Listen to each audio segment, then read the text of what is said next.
It says, if my people who are called by my name would humble themselves and pray, seek my face, turn from their wicked ways, then will I hear from heaven and forgive them of their sins and heal the land. I don't know about you, but we need a healing. We need a healing. We need the land healed. And in order to heal, we got to start practicing what we preach. We got to start giving it to God. We got to turn it over to God and let him work it out. I heard somebody say that problem that I had, I just couldn't seem to solve. We want to welcome you to our broadcast today. We hope and pray that something is said or done to encourage you to tune in again with us for a relevant word. Now let us go into the broadcast. And God, we just come to magnify your name. Oh God, we come to lift you up higher. Hallelujah, Jesus. Bread of life, sent down from glory. Many things you were on earth, a holy king, a carpenter. You are the living word, bread of life, sent down from glory. Many things you were on earth, a holy king, a carpenter. You are the living word, awesome ruler, gentle redeemer, God with us to live in truth. And what a friend we have in you. You are the living word, Jesus, Jesus. That's what we call you. Manger born, but on a tree you died to save humanity. You are the living word, awesome ruler.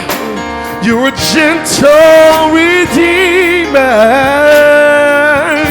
Lord with us, the living truth. And what a friend we have in you. Say, you are the living word, Jesus, Jesus. God, that's what we call you. You were manger born, but on a tree you died to save humanity. You are the living word. How many know that he's the living word? How many know he's an awesome ruler? How many need a word from the Lord today? Turn to John 13 chapter, starting at verse 12. If you have it,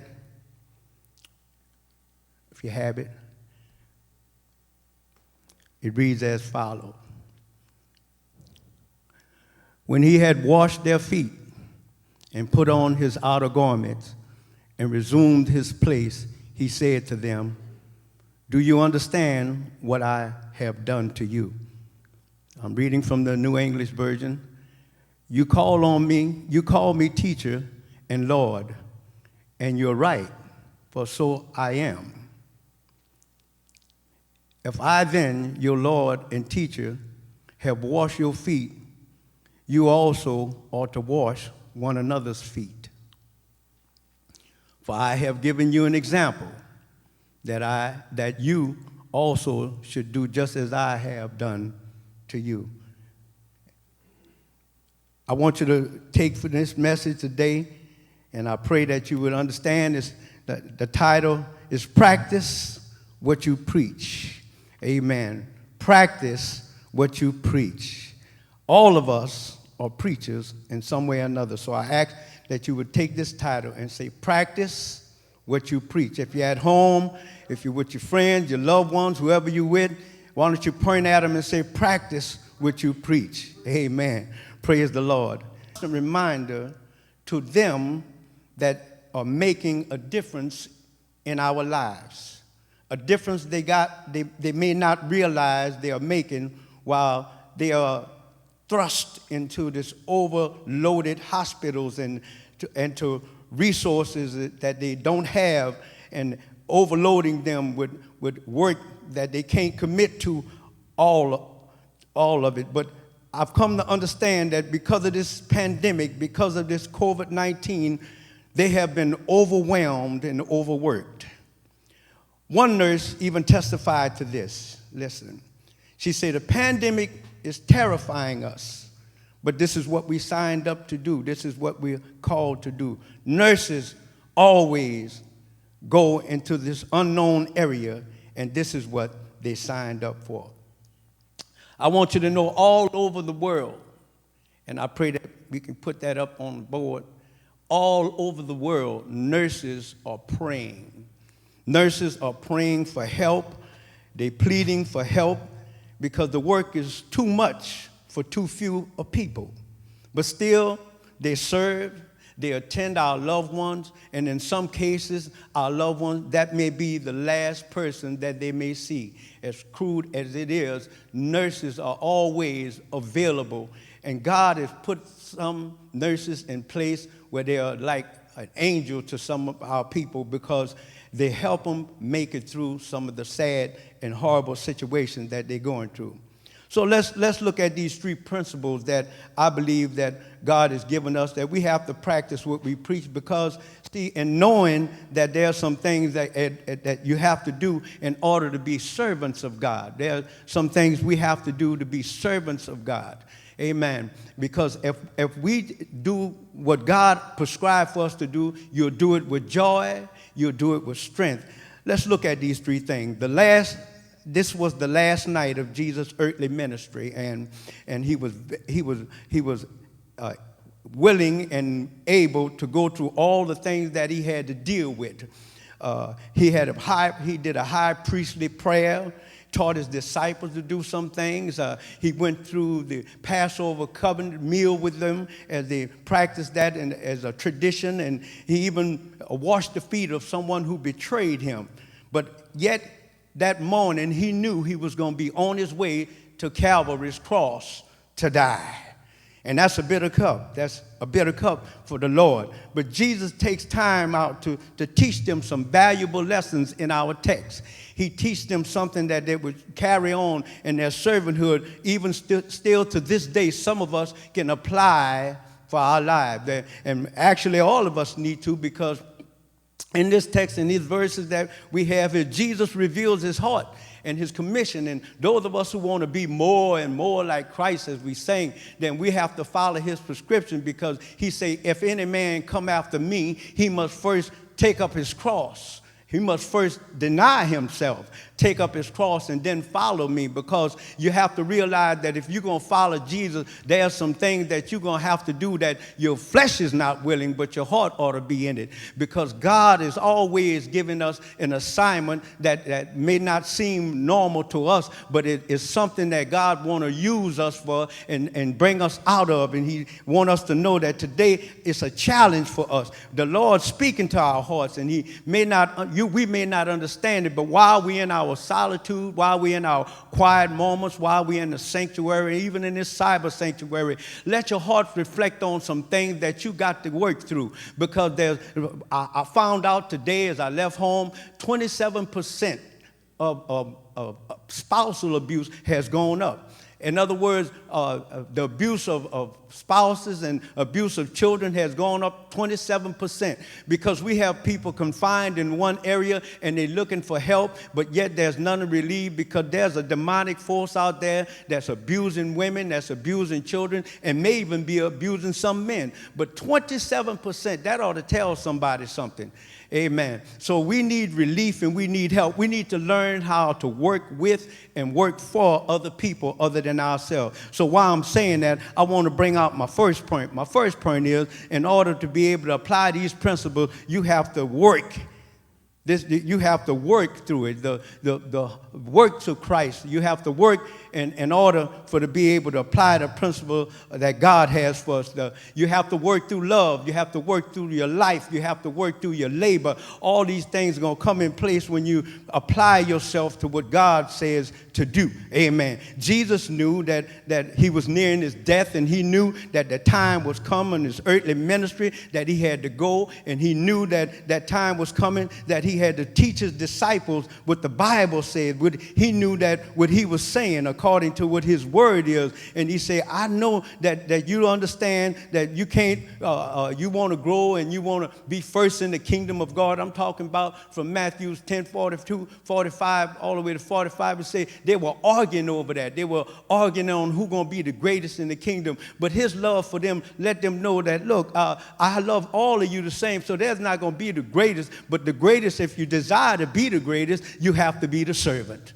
Amen. So let them know that according to the word of God, he loved us. He loved us unconditionally. He loved us perfectly. He loved us no matter what. God loves us. Matter of fact, Romans 8:38-39 says that there's neither life nor death, nor angel or principalities, nor things present or to come, nor height or depth or any other creature can be able to separate us from God. So God has a love for us that we can't even separate from him, that we can't hide from God, we can't dismiss God. His love for us is genuine. It's the agape love. But the matter is not how much he loves us, but it's how much we love him. Not only that, the life that he lived. He came to the world, he came and God sent his only son, sinless, in a way that man didn't have nothing to do with it. God helped us to understand that the purpose when he came to the world was to die for our sins.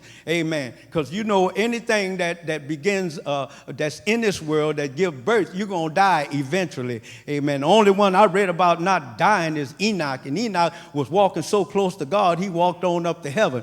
Amen. But so it tells me that because God has accomplished this purpose through him, and because he was doing it for man, that man have to give credence to what God had for us. And man have to give absolute, indispensable obedience to God's word. And when we do that, then we can stand as servants. We can look into God, the author and finisher of all our faith. Because when you serve, and I want to say like as those nurses are, regardless of the condition that they're dealing with, regardless of how many people there are, regardless of what's going on, they are still there for our loved one. So again, I want to give them kudos, and I hope and pray when you see a nurse, you can clap them, give them applause, say thank you, do whatever you can to help them along the way, because they are servants of God.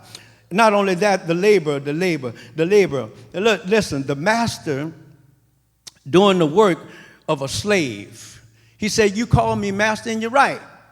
But he also made a point that I'm leaving you with an example. During that time in dispensation, they would have slaves that would, when you walk into the house, they would clean your feet, because not that your body dirty, but your feet be dirty. And they knew that because of you being on the road and you had to clean your feet, they would wipe your feet. They put a bucket there and wipe over your feet, and then you can go home and continue in your meal. But obviously, there wasn't a slave there. And Jesus took the time out to wash all his disciples' feet. He didn't distinguish from any one of them. He knew that he was dealing with the heart of Judas, who wasn't really with him all the way. He handled the money, but he was corrupt. Amen. You know somebody like that. But he was corrupt, and it helped us to understand that because Jesus knew that it didn't defect him from showing Judas some love. Matter of fact, Judas was given every opportunity possible that he can come back from what he was doing. But yet, he washed his feet. Jesus washed his feet knowing that he was going to betray him. Somebody say, practice what you preach. See, Jesus did what he said he was going to do. Not only that he had to work as a humble servant, but there's also the word of God as a humble servant. You have to have the word of God in Christ. The word of God is a word for Simon and a word for all the saints of God. The word of God helps us to understand that because there are some things that happen in Simon's life. Simon was shocked. Simon said, Lord, I don't want you to do this, Lord. You don't have to wash my feet. You don't have to do this because I'd rather wash yours. But the Lord said, if I can't wash your feet, you can't have no part of me. And Simon couldn't understand that, but yet, because he was shocked, all of a sudden, he became submissive. Amen. And submissive because his stubbornness was on display. He didn't want him to wash. No, Lord, I don't want you to wash my feet. No, Lord, I don't need you to do that for me because you're a master. And that's the way some people do. And I want to pause here parenthetically and share with some of our people out there in the cyber world that you have to be careful that people don't put you on a pedestal, because there are some times when folks don't realize that when you're serving God, there are some things that you should never be too big to do. Amen. And I understand that there are some things that we are required according to members of the body of Christ, that everybody have to subscribe to their own area and their own thing, but we have to realize that there's nothing that we should not be able to be too big to do. And he said, unless a man is willing to submit to my commandments of the Lord, he can have no fellowship with him. Obedience is our proof of love. I won't say that again. Obedience is our proof of love. If you love somebody, you're going to try to deal with them. You're going to try to submit to them. You're going to try to at least be obedient to what they say, and helping us to understand if they're saying things that are godly and saying things that will help you in your transition and help you in your way of serving the Lord, then you should be obedient. And I don't mean transition of that, but I'm talking about transition even in this dispensation that we're in. I shared with First Baptist in the very beginning that we're going to experience a paradigm shift. And because we're experiencing this paradigm shift, you have to realize that there are some things that we have to readjust to. We're transitioning ourselves into a whole new era. This day and time as we stand right now will be something that you ain't going to never have to do again, because you're transitioning into it. And because you're transitioning into it, that means that it's going to be our new normal. And because it's our new normal, that if you're prepared, and if you have made this transition by Facebook or live on YouTube or however, you're staying connected with your church and your ministry, then you're practicing what you preach. Amen, somebody. Not only that, I want to go down to where he said he acknowledged our sins and that he take away our iniquity. And I believe that he said in his word that he confessed that when we confess our sins, that he is faithful and just to forgive our sins. And I believe that even after Simon Peter's disobedient, he became submissive, and he realized that he made a mistake. And when he did that, he pleaded to God, no, Lord. In other words, Lord, don't just wash my feet, wash my body.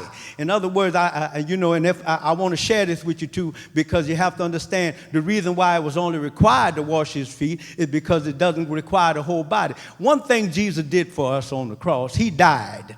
He died on the cross for our sins. Now, do we sin again? Yes, we do. But at the same time, he can wash us away. He can wash us from our sins. He don't have to wash us to save us again, but he can wash us from our sins. Amen, somebody. You're going to get that while you're at home. Think about it. Then there's the last thing is the wisdom. The wisdom. You got to have wisdom. You got to have wisdom of Christ. Christ's wisdom is going to help us to understand that Jesus gave us an example. That's the very last verse. He gave us an example. Jesus set a standard by which all of us as Christians should be able to live. We all expect to be served one. We should all expect to serve one another. We should all be looking forward to helping one another. If you need help and somebody, and you may not be able to socialize, you may not be able to get with them, but there is a way you can try to help somebody. Amen. If you can get to somebody and help them along the way, that would be helpful, because there are some people, some seniors can't get to work. Some seniors can't get to the store. Some seniors can't get to the hospital. There are some people that don't have cars, don't have internet. There are some people, and as strange as it seems, like in this dispensation where how we live right now, there are some people don't have a way out. So because we know that maybe it might help sometimes, amen, that we can call and check on them and see if there's a need. Nobody's saying you got to go and touch them, you got to go there, but there's some kind of way you can respond to them, even if it's dropping off something something in their driveway or on their porch. Amen. That's why we have to find ways to supply the needs of everybody. I believe God is doing that, and I believe God will still keep doing it. But he said something that helped us to understand that Jesus said the path to greatness is our humility. The path of greatness is our humility. That's what he was saying. I left you an example. And if you want to be great, you're going to have to be humble. Amen. And that's something for everybody. I mean, everybody got a problem with that sometime or another. I know I do. I'm willing to admit I have a problem with that. Sometimes I don't feel like humbling myself. But I realize that God's word is true. And I realize that if he said it, I got to do it. And I repent afterwards and I ask him for forgiveness. But I realize that it's required of me to be humble. And it helps me to understand this is a great paradox that Jesus said. Amen. For instance, like the paradox of what I'm saying is like opposite. It says if you want to give, you got. If you want to get, you got to give. Amen. It says the way to life eternal is through death. Amen. So when you want to be great, by becoming great, you got to serve. Amen. And I hope you get that, because being great is something that all of us want to do. But let's face it, there's nothing more genuine than a servant these days. Amen. There's nothing can be more genuine than serving in these days. Because nowadays we have an issue with some things that we can submit ourselves to, and we can give ourselves to God. You should want to be a servant. You should desire to be a servant. You should always look to help somebody else. But the problem is, now there are some. The problem is we got more celebrities than servants. We got folks who desire to be on show, and they decide to do things that's not in a servitude. But when you serve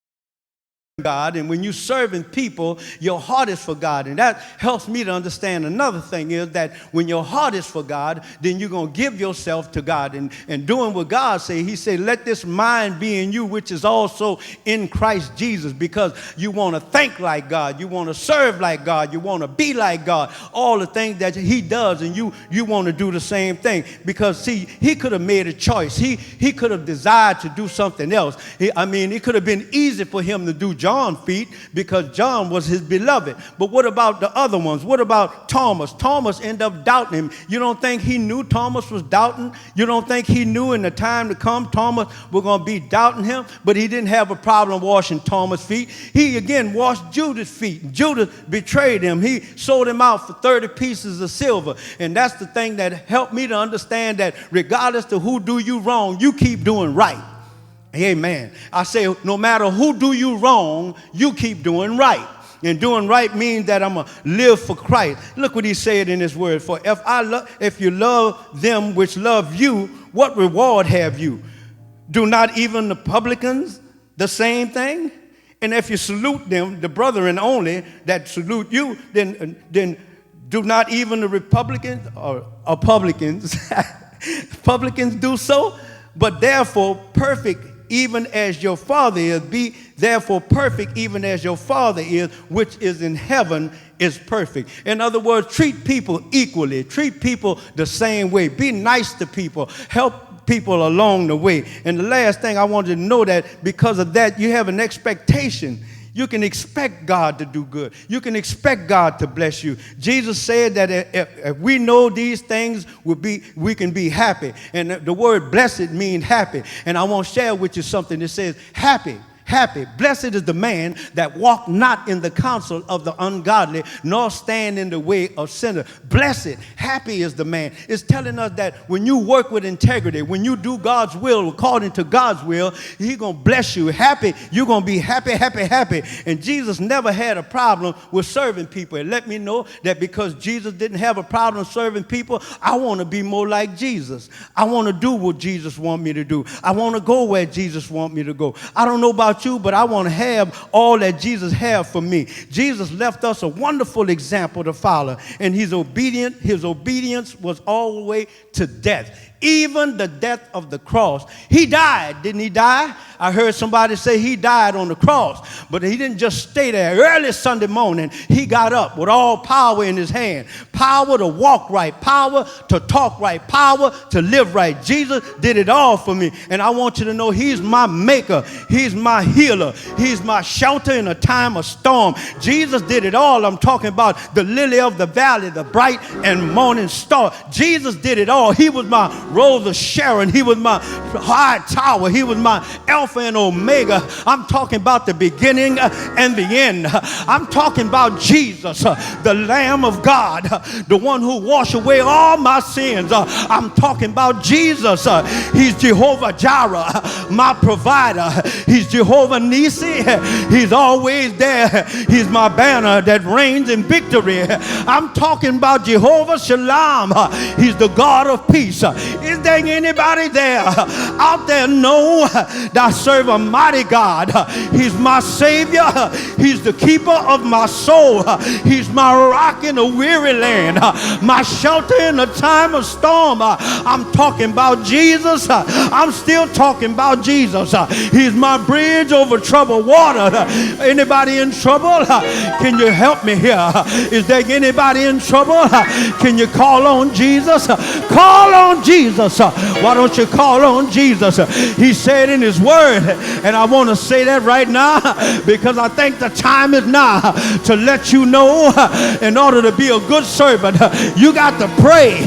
You got to pray.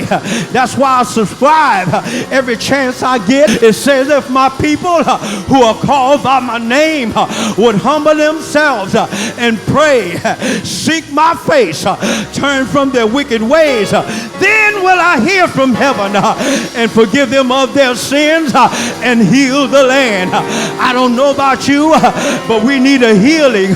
We need a healing. We need the land healed. And in order to heal, we got to start practicing what we preach. We got to start giving it to God.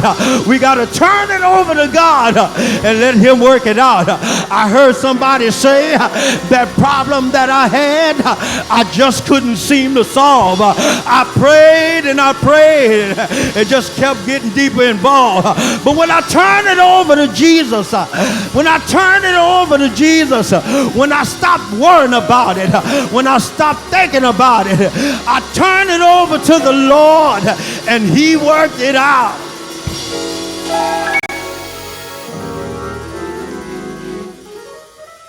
You won't know how I know he's real. He's real. It's real. To be a servant, you have to subscribe to what Jesus said. How I know he's real, I know because he walks with me. I'm by myself in that house, staying my safe distance, not worrying about company. Lord knows I miss my grandchildren. Amen, somebody. And I know I miss my daughter being around. Amen. My wife is out of town. Amen. I'm by myself, but I'm with God. Amen. God is with me. Amen. He walks with me. He talks with me. And he tells me I am his own. And the joy we share as we tarry there, none other has ever known. He's real. He's real. And I hope and pray that God